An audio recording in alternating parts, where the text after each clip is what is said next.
Herkese merhaba. Mercedes-Benz Fashion Week İstanbul'un ikinci günündeyiz. 15. sezon ilk defa dijital olarak canlı yayınlanıyor.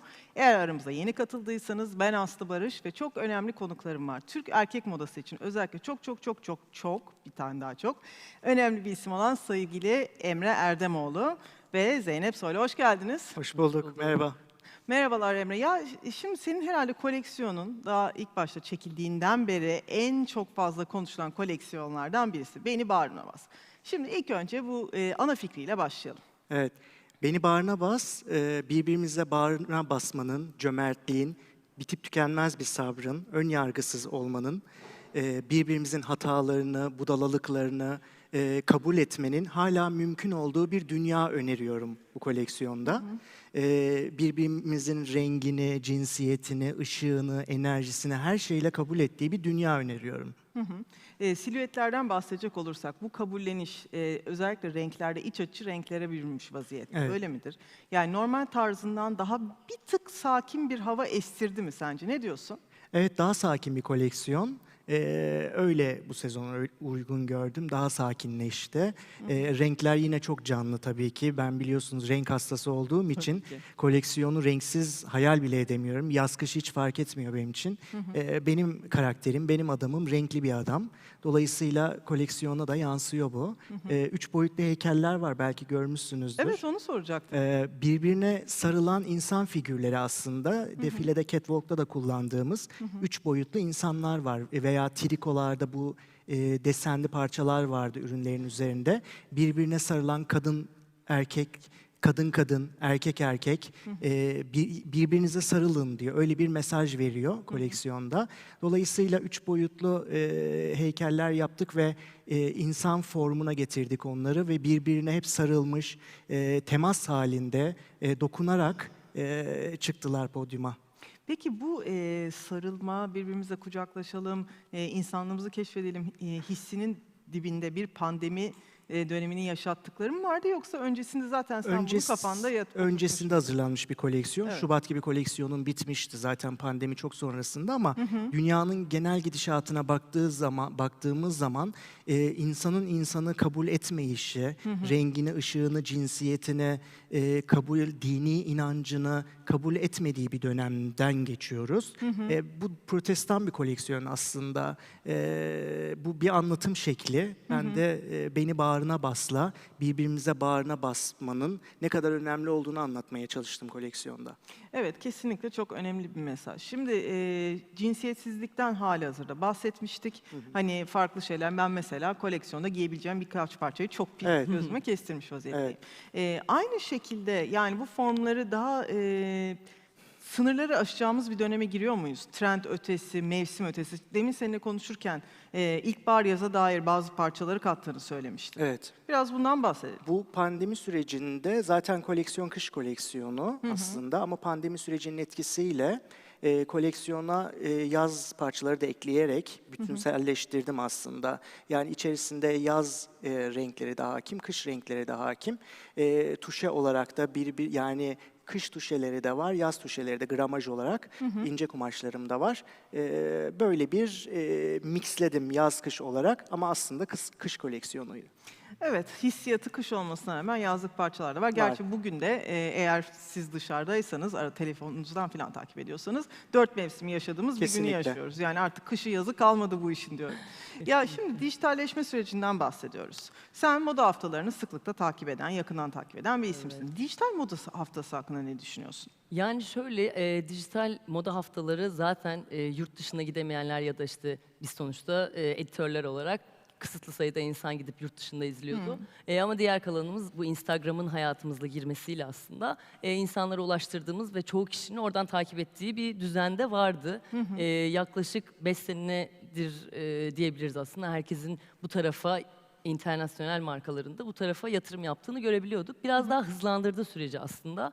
Çünkü işte hepimizin izlediği platformlar vardı. Türkiye'nin de bunu daha da hızlandırıp ne yazık ki diyelim pandemi süreciyle böyle bir hızlanmaya girmemiz gelecekte olanları biraz öne çekti gibi. Yani 5 sene sonra yaşayacağımız şeyleri, yapacağımız altyapıları, kuracağımız altyapıların hepsini öne aldık gibi bir durum oldu. Ya belki de daha öncü davranıyoruz bu açıdan. Bu Evet, dijital moda kesinlikle. haftasıyla beraber. Kesinlikle. Bir yandan da modanın demokratikleşme sürecinden bahsediyoruz. Gerçi bu kelime ne kadar taşıyor bilmiyorum ama şimdi eskiden daha böyle bir elitist şeyde front row'da oturan belli bir kısım, geri kalanında işte seyreden, defileye bilet bulan şanslı kesim vesaire o tarz. Şimdi herkes seyredebiliyor. Bu sizce daha iyi bir şey mi yoksa daha farklı bir duygu mu? Mesela demin şeyi konuşmuştuk. Seyirciyi selamlayaraktan orada yürümek en stresli anı. Yoksa bu mu daha stresli? Ne düşünüyorsun Emre? Bugün sabah uyandığımda Zeynep'le de yazıştık. İnanılmaz heyecanlıydım. Ben zaten hep çok heyecanlı bir adamım. Çünkü çok sevdiğim mesleği yapıyorum. Dolayısıyla yaptığım iş beni inanılmaz heyecanlandırıyor. İkisinin heyecanı farklı, farklı zamanlarda. Biliyorsunuz çok uzun bir prosesti bu. Moda çekimlerimiz oldu, online satış süreci oldu. İşte bu defilenin zaten başlı başına çekimi bütün günümüzü kapsayan bir süreç. Dolayısıyla aslında aynı heyecanları yaşadık ama yani biz tasarımcılar şeyi seviyoruz. Ben kendi adıma söyleyeyim. Alkışı seviyoruz. O finalde o alkışı alma duygusu benim için çok keyifli, beni besleyen bir şey. Çok yorucu şeyleri de var. İşte oturum düzenleri tabii ki PR ajanslarımızın kontrolünde yapılıyor ama ister istemez bize yansıyan şeyler de oluyor o defile günü. Dolayısıyla üzülebiliyoruz veya hiç istemeden insanları üzebiliyoruz. Doğru. Burada öyle bir şey olmadı. O açıdan çok şanslıyım. Yani mutluyum. Ama tabii ki çok isteriz insanlarla buluşmak, onlara dokunmak ki benim konseptim o, birbirimize sarılmak. Umarım yani ama dünya artık böyle bir şeye evriliyor, dijital dünya. O yüzden dünyalı olmak gerekiyor bence. Bunu da deneyimleyerek, yaşayarak aslında hayatımıza bir şekilde enjekte ettik.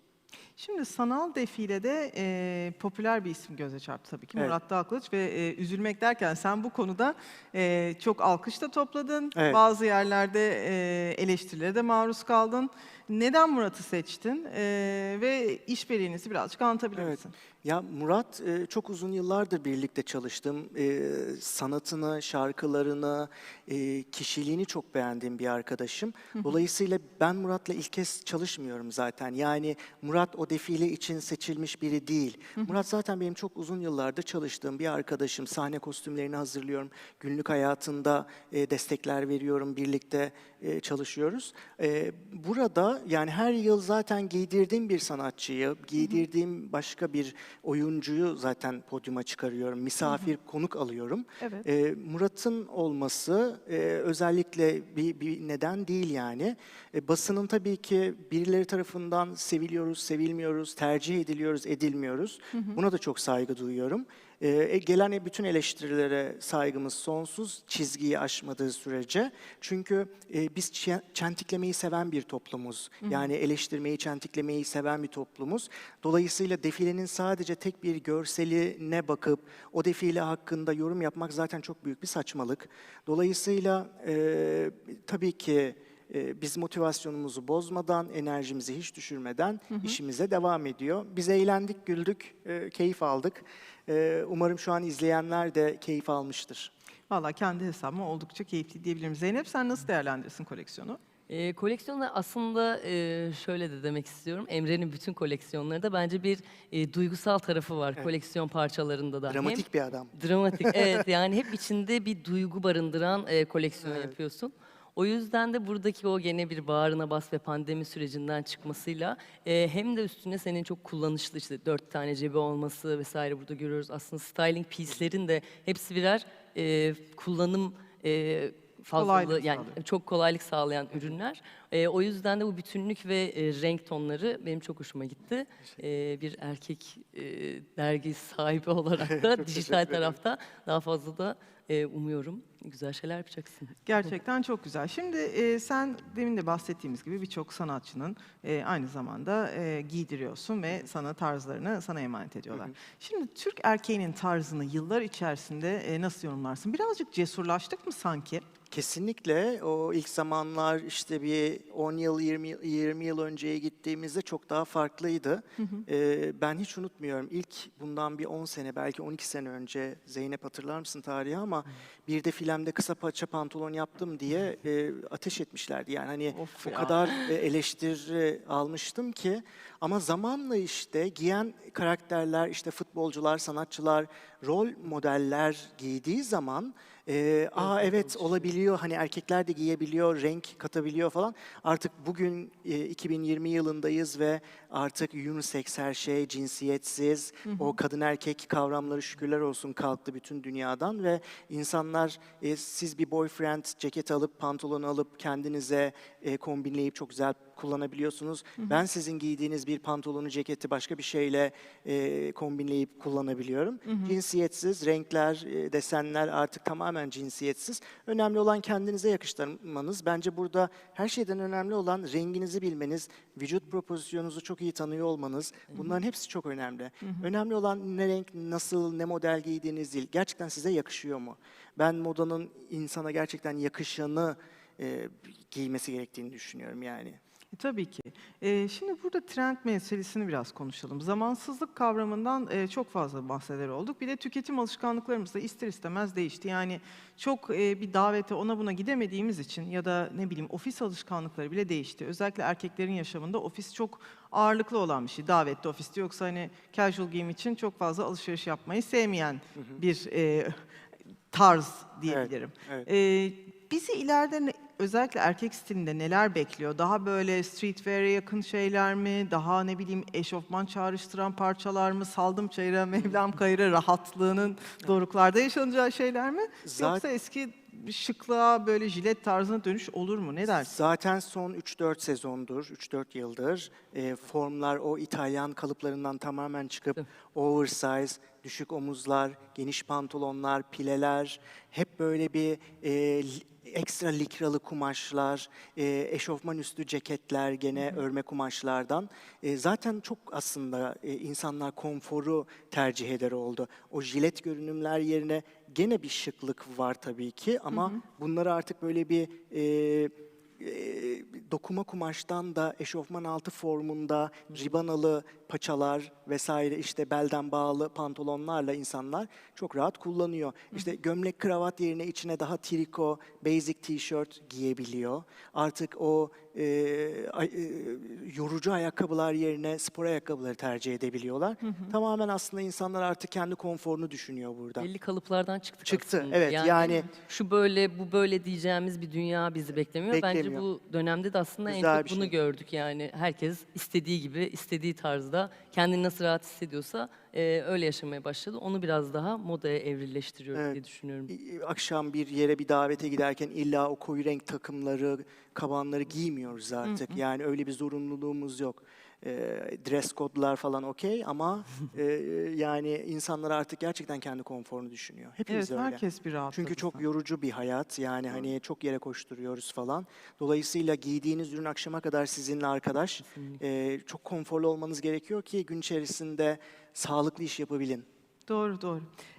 Peki bir şey söyle. Demin yine aynı şekilde konuşuyorduk. Bayağı da bir konuşmuşuz şimdi düşünecek olursak. Pandemi senin tüketim alışkanlıklarını değiştirdi. Hani birçok insan evde kıyafet detoksu yaptı, onu yaptı. Dolabında belki yeni, daha farklı bir anlayışa yer açtı. Ya da ne bileyim eskiyi daha da şey yaptı. Mesela sen recycle ürünlere ileride yer vermeyi düşünüyor musun? Ya da reuse kısmı lafını çok kullanır olduk. Evet. Bunun sende bir karşılığı olur mu, var mı? Ee, Biraz bundan bahsedelim. Şöyle, benim bu Beni Bağrına Bas koleksiyonumda gördüğünüz bütün parçalar, bütün kumaşlar bir Türk markasıyla işbirliği yaparak oluşturuldu. Tamamen geri dönüşüm odaklı bir koleksiyon. Bütün ipliklerim geri dönüştürülüp doğal boyalarla ipliklerim boyanıp dokundu. Zaten Sear Cycle, geri dönüştürülmüş bir koleksiyon. İşte içerisinde kullanılan likra bile denizden toplanan atıklar, plastiklerden oluşturulmuş durumda şu anda. Tasarımcı olarak çok önemsiyorum. Markalar olarak, tasarımcılar olarak hepimizin bunu önemsemesi gerektiğini ve koleksiyonlarımızın içine bir şekilde enjekte etmemiz gerektiğini düşünüyorum.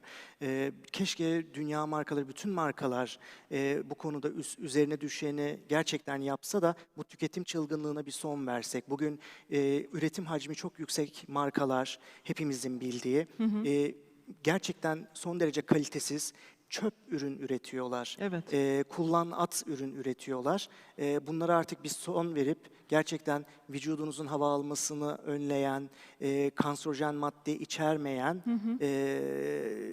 üretime geçmeleri gerektiğini düşünüyorum. Ve bunlar senin çok önemsediğin konular. Kesinlikle. Eskiden beri zannedersen. Kesinlikle. Şu an bahsettiğimiz şeyler değil. Peki bir sonraki süreçte seni neler bekliyor? Halihazırda bir koleksiyon kafanda oturmaya başlamıştır diyorum. Evet, Nasıl bir şeyler yaratacaksın? dünya artık bambaşka bir yöne evriliyor hepimiz için.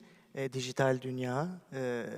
Dolayısıyla tabii ki ben yeni koleksiyonuma başladım, adımımı attım, hikayelerimi oluşturuyorum.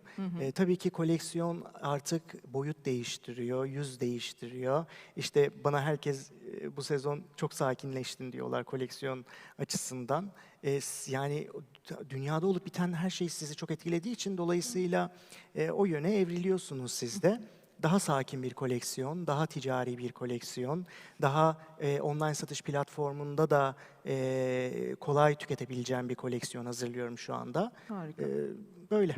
Çok güzel. Sabırsızlıkla bekliyoruz. Teşekkür Sevgili ederim. Emre ve sevgili Zeynep, katıldığınız için çok çok teşekkür Teşekkür ederim. ederiz. Ben teşekkür ederim. Mercedes-Benz Fashion Week İstanbul ikinci gününde tüm hızıyla devam edecek. Emre Doğru birazdan konumuz olacak 4.45'te. Sizleri de bekliyoruz. Görüşmek üzere.